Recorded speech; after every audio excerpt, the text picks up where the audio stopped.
Stand at the edge of San Diego's coastline on any clear morning, pelicans banking low over the swell, the smell of salt and sage coming off the bluffs. And it feels like one of the most biologically layered places on the continent.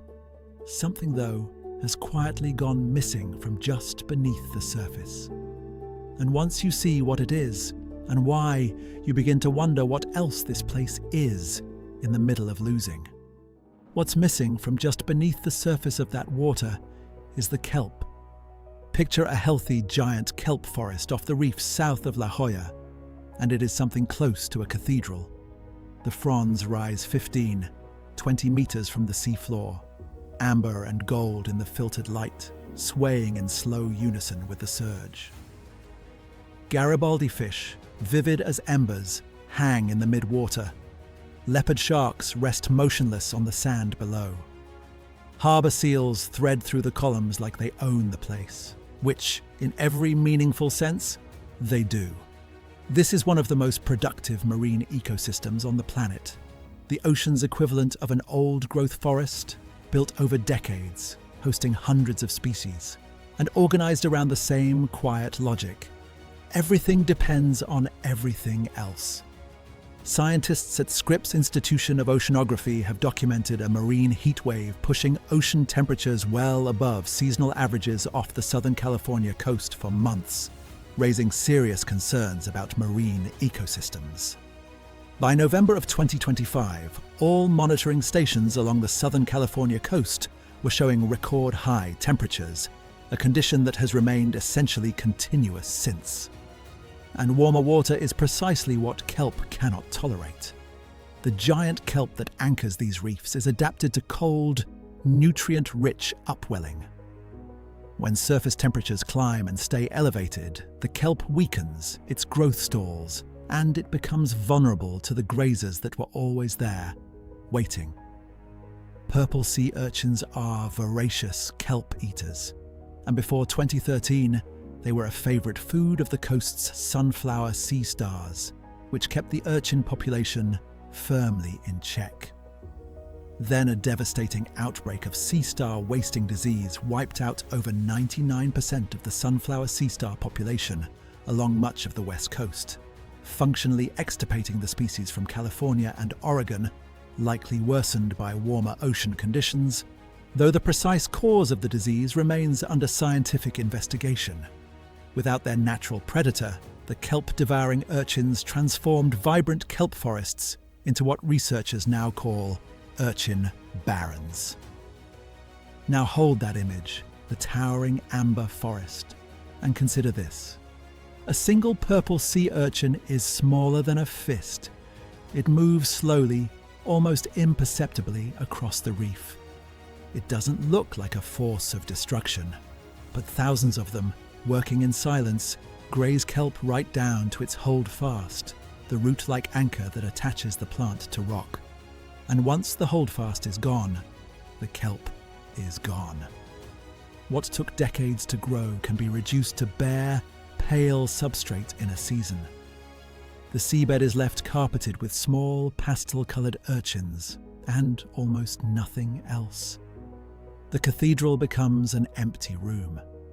It isn't just the warm temperatures in isolation, it is the combination: sea star wasting disease, an explosion in urchin abundance, and elevated water temperatures, all arriving together.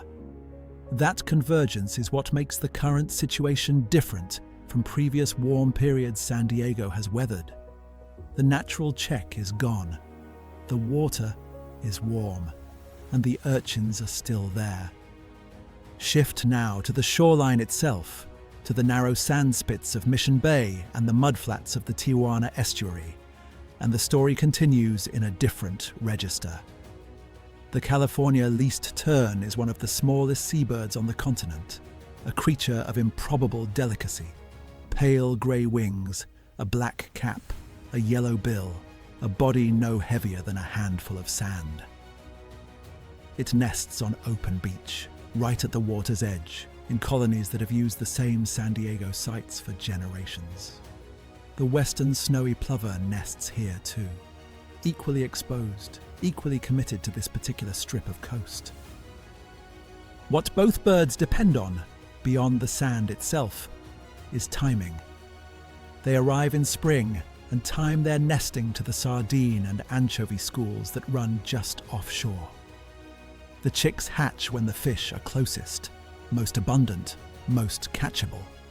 It is a system that evolved over thousands of years of remarkable consistency. Under normal conditions, wind-driven upwelling brings cold, nutrient-rich water from depth to the surface, supporting the entire Southern California food web from phytoplankton through fish, through seabirds. When high pressure suppresses those winds, upwelling slows, surface temperatures rise, and the nutrient supply to the upper ocean is disrupted. The fish schools shift offshore, or north, or deeper. The birds arrive on schedule because their internal clocks haven't changed, but the food doesn't arrive with them. And what's strange, what I keep coming back to, is that the change isn't loud. It isn't a catastrophic event you could point to on a map. It's a degree here, a week's difference there. A school of anchovies that used to be 5 miles out now running 15. Small displacements, compounding quietly, season after season. The coast, then, is being reshaped from 2 directions at once. From below, by warming water dismantling the kelp that everything else depends on, and from above, by the same warmth disrupting the timing that coastal birds have trusted for generations. But the coast is only half the story. Inland, in the hills and canyons that rise behind the city, the chaparral, the mesa tops, the desert edge, a completely different ecosystem is under a completely different kind of pressure. And the two are more connected than they look.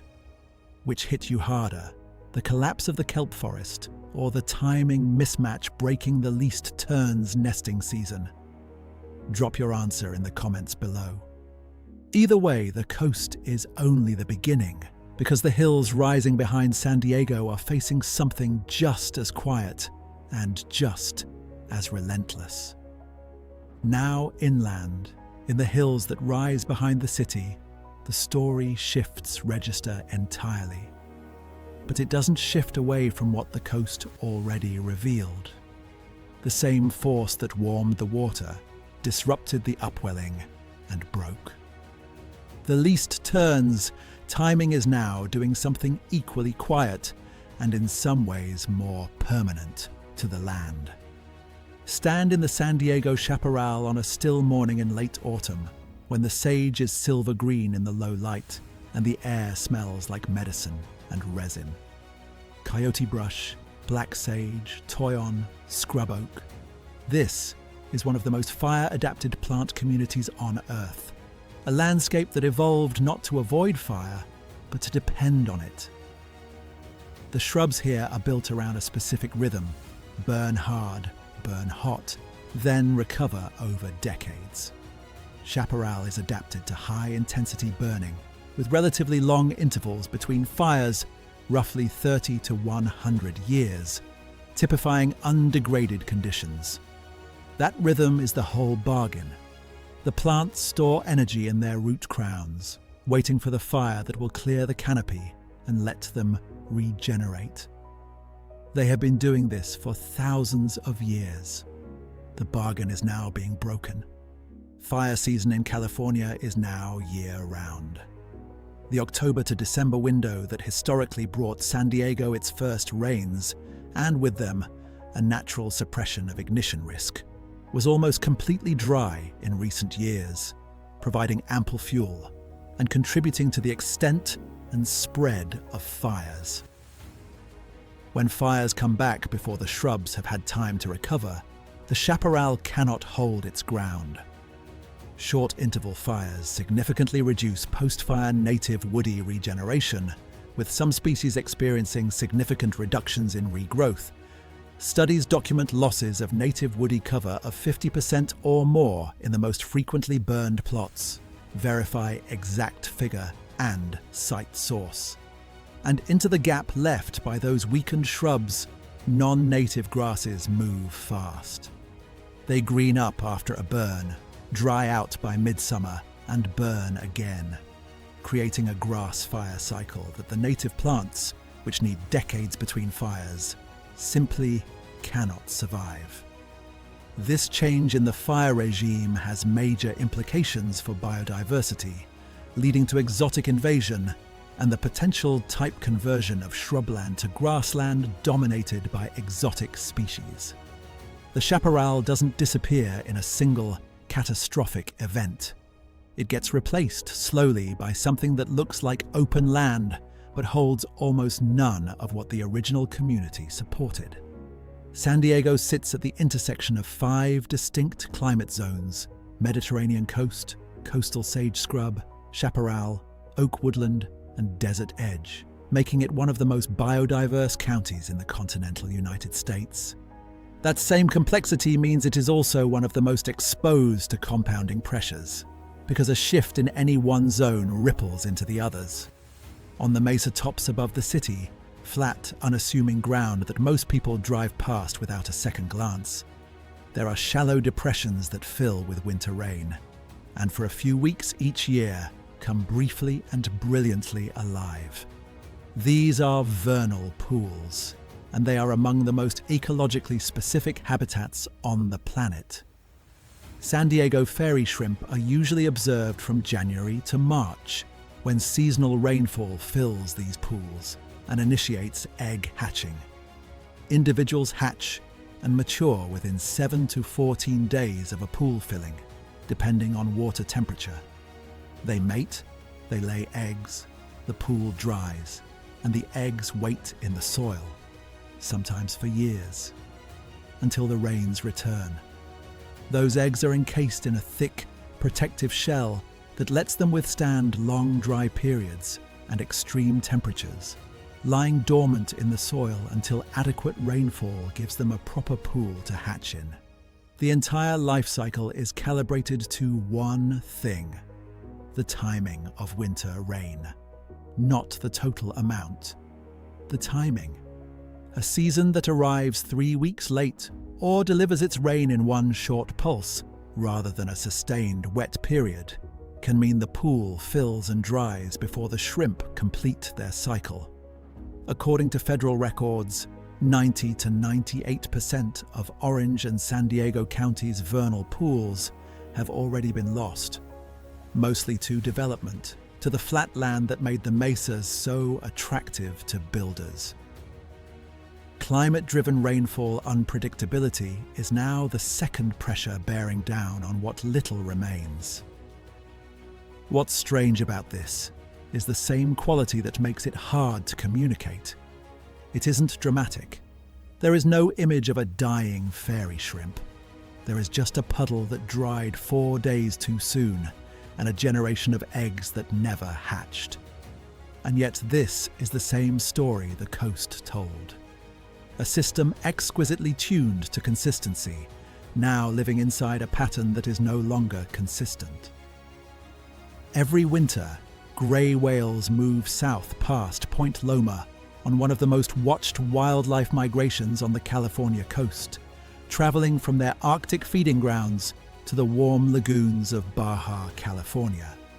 Recent seasons have shown shifts in their timing and route as prey distribution changes with ocean temperature. But grey whales have survived ice ages. They have survived warm periods that dwarfed anything in the current record. Their adaptability is real and documented and worth holding on to. A counterpoint to the fairy shrimp's fragility, a reminder that not every species is equally exposed to the same pressures, and that resilience, when it exists, is worth recognizing. Standing at the edge of the coast again, the kelp somewhere below the surface, the sage-covered hills rising behind the city, the question resolves into something clearer. San Diego's ecosystems are already changing. In the water, in the hills, in the flat mesas above the city, in a puddle that lasts 3 weeks instead of 5. The question is not whether they will change. The question is whether the changes arrive faster than the capacity of species, and of the people who depend on them to adapt. This place is still extraordinary. The pelicans still bank low over the swell. The sage still smells like medicine in the morning light. But it is not the same place it was a decade ago, and it will not stay still. And the first step toward anything useful is simply paying close enough attention to notice what is being quietly, incrementally, irreversibly lost. If this made you see San Diego differently, if you found yourself wondering what else is quietly shifting in the places you thought you knew, subscribe.